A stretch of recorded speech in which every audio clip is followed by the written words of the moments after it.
Hi, I'm Jim Gordon. And I'm Lita Leapins. And welcome to another edition of Our City Tonight. We're here in the Cabana Room at Hydra Restaurant, where we love to film. We do. We also like to show you the show, which we'll get to right after you watch this.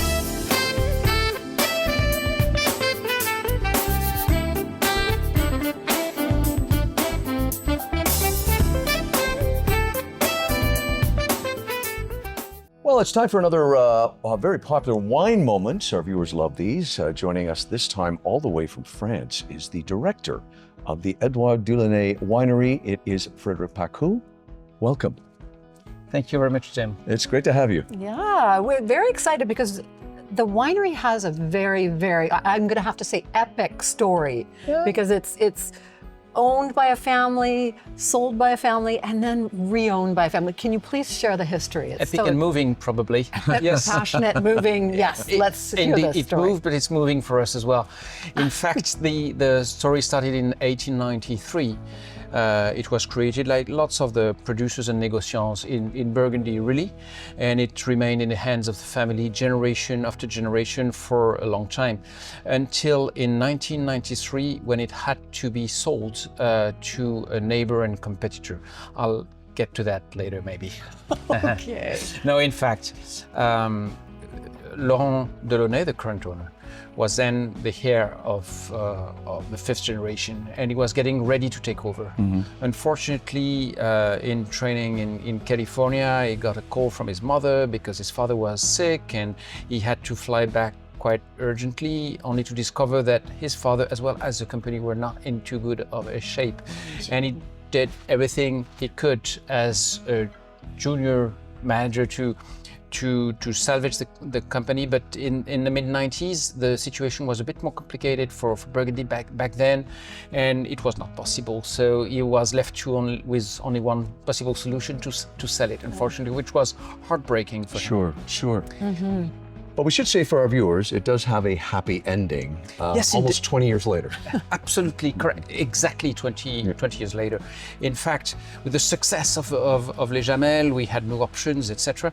And we happened to have a new conversation with the new owner of Edouard Delaunay, asking him if he would like to consider selling it back to the family that created it. And happily, we came to terms and to an agreement, and we were able to acquire it back at the beginning of 2017, recreating the winery out of its ashes, really, and recreating wines in the historical family winery, and proposing them to the entire world. So we're so glad and proud. That's why we kind of nickname Edouard Delaunay the Phoenix House, because it kind of disappeared and then was reborn for the world to discover. That's Beautiful. brilliant. Hey, let's talk about this first wine. We've got a whole bunch of them to talk about today, all available here. Yes. It's great to see. What is this we're about to drink? Burgundy is, as you know, Chardonnays. It's about 70% white. Chardonnays is the most common white grape, and Pinot Noir, most common red grape. But this is a Chardonnay from the Golden Triangle of the Côte de Beaune. It's really the heart where the best white wines from Burgundy, arguably some people would say best white wines in the world, would be produced. The Golden Triangle of Chassagne-Montrachet, Puligny-Montrachet, and Meursault. And now we are trying a Chassagne-Montrachet from the great vintage 2019. Oh, that's lovely.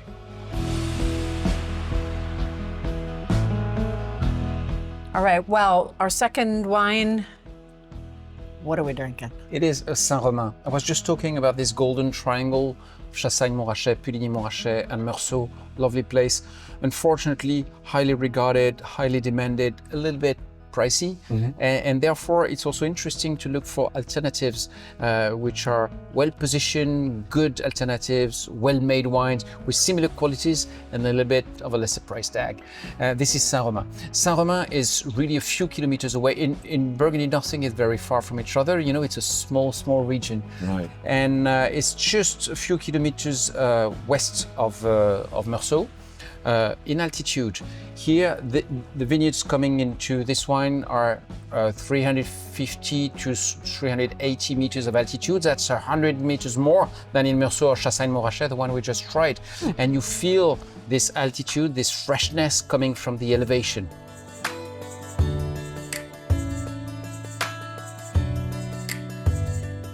Well, the next wine, I think a lot of people think is not approachable, a Burgundy, you know. You're here to demystify this. Oh yeah, that's a misconception, if I may say. Lots of people believe that Burgundy is exclusive, and in a way that's true. If you look at the world wine production, Burgundy accounts for less than 0.5% of that grand total. So of course it's small. Of course only the connoisseurs have learned to know it. And therefore lots of people believe that everything is expensive, speculative, overpriced. That's not always true. We're going to try a regional Burgundy, meaning it comes from several villages across the region, where the price tag here in BC is going to be in the low 30s. Oh, wow. So it's very approachable. Sure. Lots of people can afford it. And also it's a single varietal, it's 100% Pinot Noir, pretty easy to discover and to understand.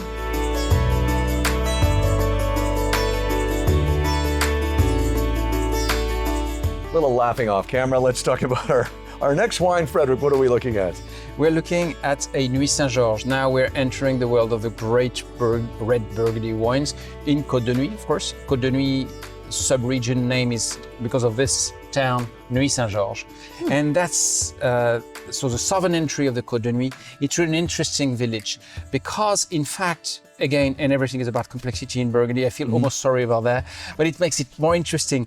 The village is separate in two parts. The southern part, south of the town, is really steep, full of limestone, little water reserve in the earth, so therefore it gives a lot of minerality to your wine. And the northern side of the town is much deeper, much more clay, richer, and it gives more roundness to your wine. And the good Nuit Saint-Georges, like this one, are blends of the two sides, one bringing the minerality and the other one bringing the fruit.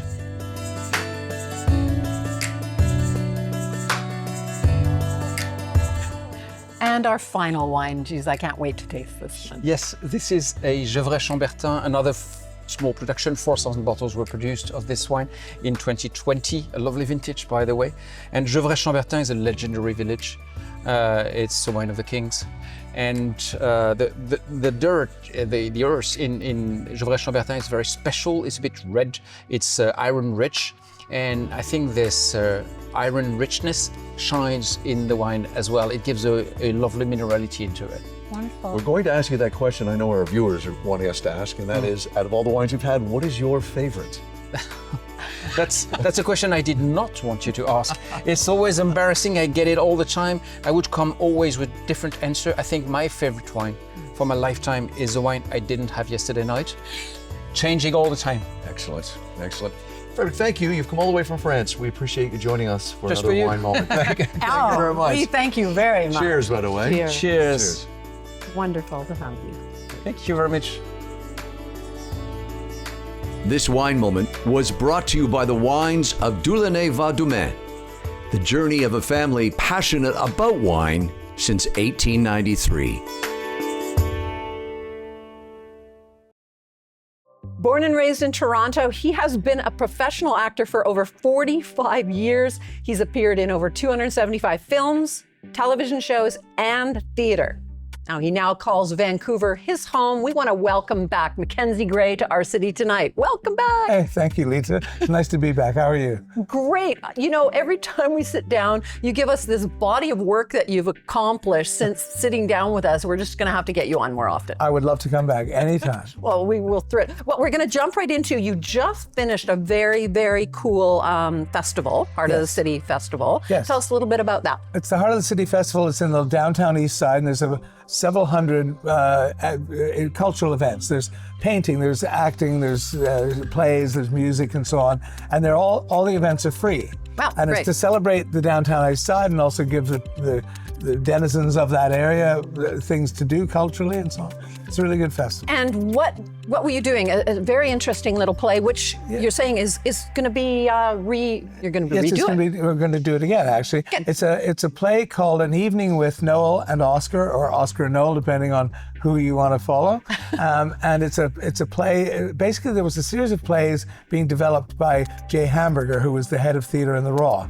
And he passed away, and so they're trying to take these plays that he developed and get them seen or get them read and get them out there. So that was part of why they were part of the festival.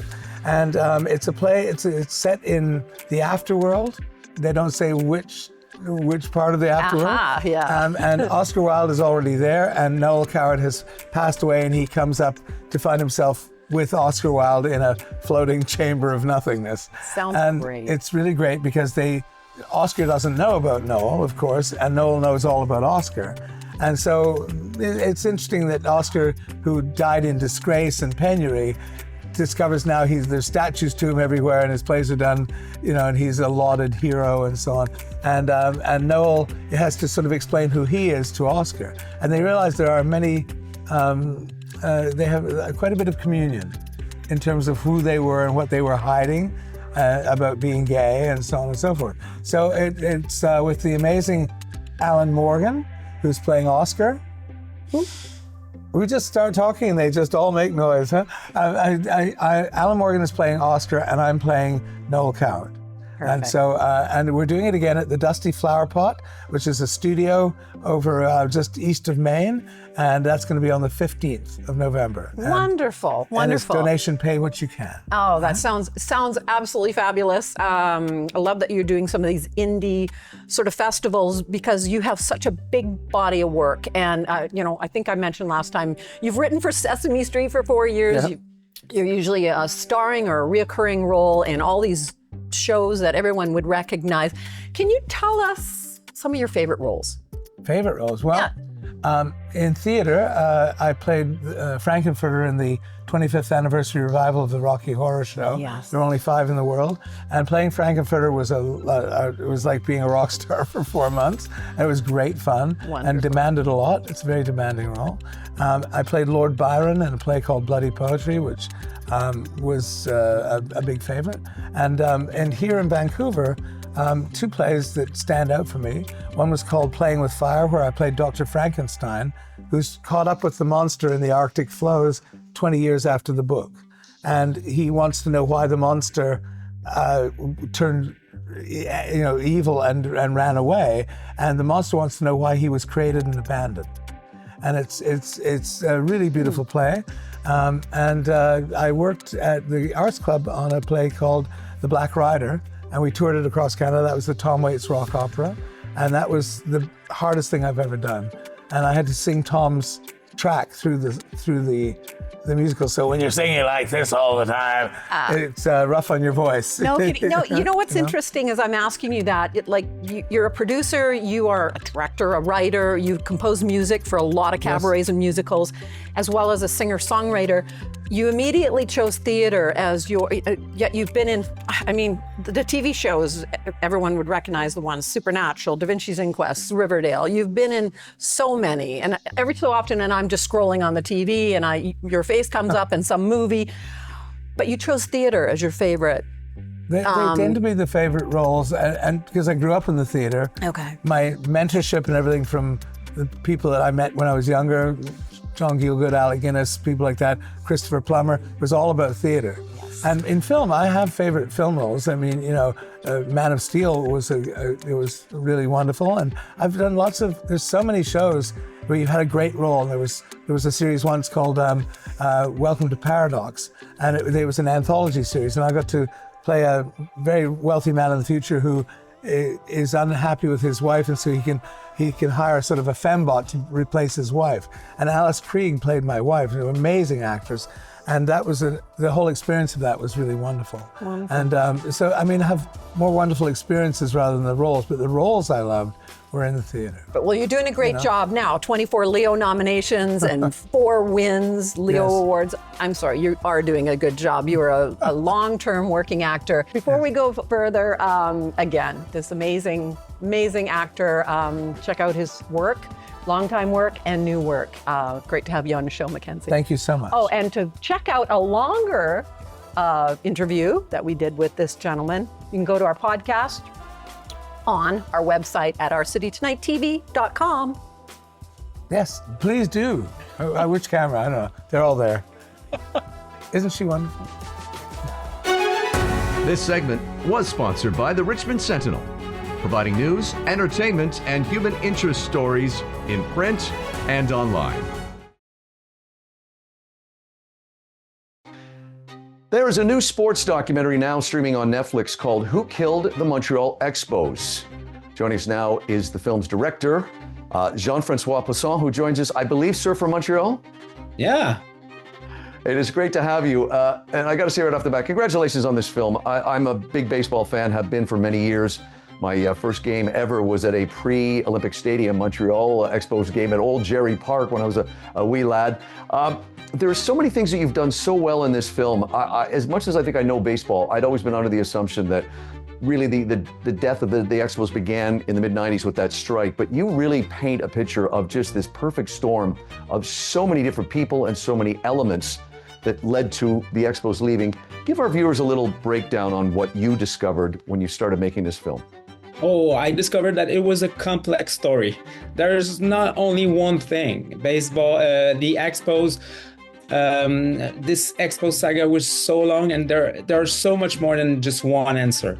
It started with the strike, yes, but a lot of decision that has been made after that, I think maybe just help the Expos, the death of the Expos, and we tried to show people all the different suspects and what were their implication in that story, because it's really it's a big story. It is, and for me, my takeaway was all about how the game was changing. It was different from the game I grew up with as a kid, where you have an owner like the Bronfman family, who well known in this country, where they were wealthy enough from the 60s until the 90s, but all of a sudden they weren't wealthy enough anymore to compete with big market baseball. And between that and a stadium that was once the state of art, that's now crumbling, and fan base leaving when players get traded, as I said, it just seemed to be a lot of things that contributed, not just, of course, the strike. Yes, of course. There's so much thing. The stadium was a big one. It's still crumbling right now. They are trying to renovate it. I don't know. What's interesting too is, again, carrying the soap opera theme a little further, you have at the 11th hour this big Wall Street American billionaire that's sweeping in. He's going to save the team. He says all the right things. He brings his son-in-law, who, let's be honest, you really just don't want to like, but he comes in with $19 million, leaves a brief time later, like 2 or 3 seasons later, with $120 million in his pocket, and then all of a sudden the Expos are in this unenviable position where they're being run and overseen by the league itself. Yeah, and I think it never happened in MLB history. That was the sad part. And I wanted to show every angle of the story, because it was so easy to blame the Americans. At some point they did wrong, they did something, but it's another way to see business, and we can see the clash of culture here, because we in Quebec don't see business like that. We're more consensual, and when someone is coming like that with speaking confident, I'm gonna help you, I'm gonna save you, this is how it works, it was hard for us. But the consensual way of running the team didn't happen, so we had to try something. It really had that feeling when, I guess, a few years earlier in the 90s, when the Quebec Nordique, a great hockey team, left for Denver, bigger TV markets, bigger money. Yeah. It's always about money. I think a professional sport is about money, really, and it is really what I wanted to show, a clash of culture, but this eternal battle between money and passion, and who's winning between both of them. I won't tell the answer, but it's easy. Yeah, I would say too, one of the things you did well, and pardon the pun, but covering all your bases. I love the fact that you had all these great now Hall of Famer players, people like Pedro Martinez, Vladdy Guerrero Sr., Larry Walker, also former manager Philippe Alou, all coming back that had nothing but great things to say about the city, the fans, and the team. Yeah, and it was so important to give that to the fans. We wouldn't do a film without those players, and we had to choose because everybody wanted to be in it. Montreal was special for the players, and they was like collateral victims of this saga because they were on the field and they lived all those business decisions. So we had to talk to them, and they were so kind because it's rare. They don't talk a lot about this part of the Expo history, and it was so nice meeting them. And I think the people, the fans, will be really happy to see them. Yeah, it was great to see them toward later in the film when they come back for reunions and everything with the fans. That's great because these guys have all gone on to Hall of Fame careers, which is great. It's also interesting. The last question for you that Le Canadien, that's hockey like it is out here in BC. It's interesting though, but because with the hockey, yes, but there's a long history of baseball in Montreal. I cite the first integrated game with iconic Jackie Robinson. He played his first integrated game in Montreal for the Monarchs. There was a long history, so it made it even sadder to see the team leave. Yeah, and you can realize why people were so hurt when the team just left suddenly. And I realized doing this film how a professional sports team can be really important in someone's life. It can be, it can help an immigrant to integrate the community. It can help a father to open a discussion with his son. It's so important in the community, and I realized really why it was so painful for Montrealers to lose that team. They were so proud of it, and it was just gone. Yeah. It is a wonderful documentary with a sad story, but you've done a great job on this, and as I said, you've given it from all angles, so it's great to see. Who Killed the Montreal Expos, now streaming on Netflix. The director, Jean-Francois Poussin, has been talking to us about that. Thank you very much for joining us, and congratulations on a great film. Thank you so much. I'm glad you loved it.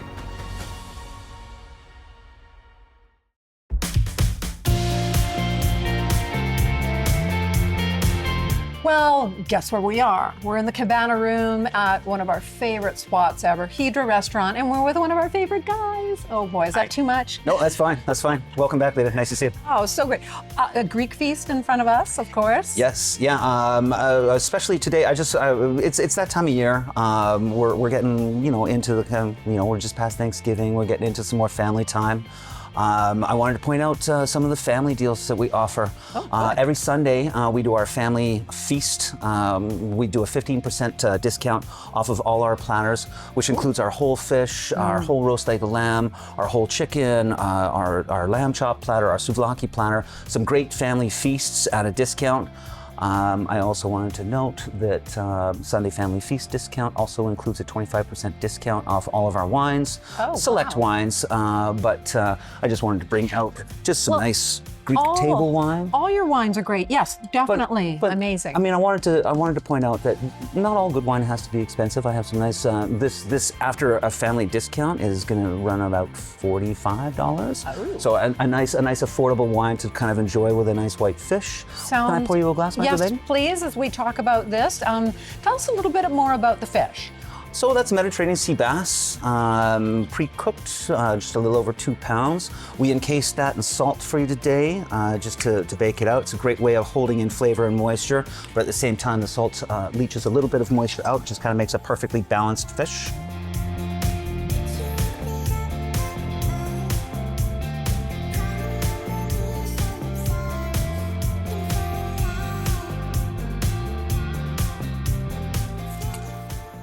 Our twice cooked potatoes. Well, before you talk about that, I am sneaking in because I watched you debone this as we have on camera. What? No, I think you should just dip it into the Brooke Blanc.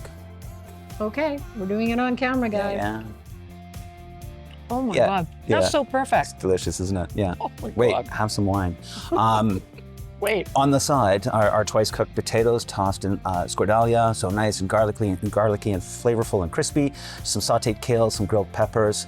This is kind of a really beautiful meal for two, unless you're going to include a nice kind of heavy first course for 3 people.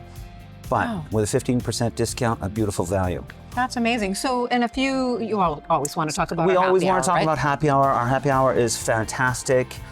So I still wanted to bring out a couple of our classic $14 appies that we Oh, offer. I'm interrupting you. This is amazing wine. Okay. Cheers. Don't be hesitant to So interrupt. casual here. Okay, back to the happy hour appetizers. Yeah, so I mean, I think I've done these before for you. Very classic fare, our calamari, just marinated, yogurt, oregano, just tossed in flour, crispy deep fried, tzatziki on the side. One of the best calamaris in the city in my mind. Oh, yeah. Of course, our little happy hour spreads platter. Again, a beautiful little $14 option. Tzatziki, hummus, melanzana. I think tzatziki and hummus people are really familiar with. Melanzana, if you're not, basically a charbroiled eggplant mashed up with green onion, garlic, olive oil, lemon, salt, and pepper. Totally vegan, but has a lovely smoky, meaty taste to it. My favorite, actually, that is. And I also wanted to bring out a couple of new things that we have for Okay, please do. happy hour, where we've offered some spritzes on our so just a classic Aperol spritz and a classic Hugo spritz, Saint Germain's elderflower liqueur, Yes, and yes, yum. of course. And as well, just for fun, I wanted to put these side by side. I know it's October, Sober October. Sober October does not have to be boring. These are part of our beautiful zero-proof beverage program. These are the exact same, your Aperol Spritz and your Hugo Spritz, but with no alcohol, with a beautiful zero-alcohol sparkling wine. Wonderful. and the equivalent liqueurs. And I wanted to put them side by side because, honestly, you might prefer the flavor of these. How interesting. They're really, really strong cocktails. And yeah, for those of you that don't want to imbibe, you're being careful or you're driving home, whatever it is, there's All your those answer. reasons. Excellent. No, I know you guys do a great zero-proof cocktail here. So, Chris, I want to say thank you. Also, sharing with our audience all this great food at Hydra, consistently great. Your menu always tweaks a bit just to keep people happy and keep you guys Keep from me being on my bored. toes. Yeah, I'm gonna do And, something fresh. Great big cheers to Chris and Cheers. all our friends here at Hydra. Thank you so much, Thanks. Lita. Happy Cheers, thank you. hour and family hour.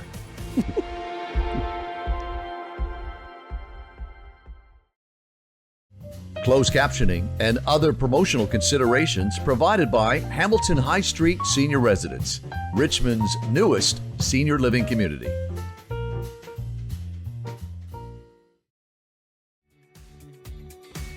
Well, thanks for watching, but it is time to say goodbye. Don't forget to like and subscribe. We'd love you to do that at our website, ourcitytonightTV.com. I'm Jim Gordon. And I'm Lita Leapins. We'll see you on the next edition of Our City Tonight.